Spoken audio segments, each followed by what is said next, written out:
আসসালামু আলাইকুম আমার ভাই বন্ধুরা, তোমরা সবাই কেমন আছো? আশা করি তোমরা সকল ভালো আছো। এখন হচ্ছে রাত 3:23 বাজে, সেহরি খাইতেছি, ভাত নিয়ে বসি। আয়াতুল্লাহ খামিনের কথা মনে পড়লো, তো তার জন্যে আল্লাহ তোমার এই মানুষটার না নাকসাল না দুনিয়ার পৃথিবী থেকে উড়িয়ে।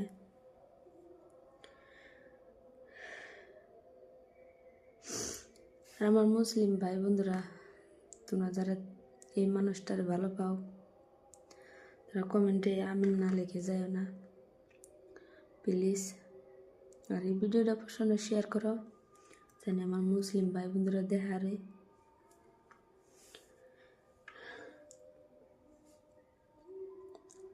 খুদা হাফেজ।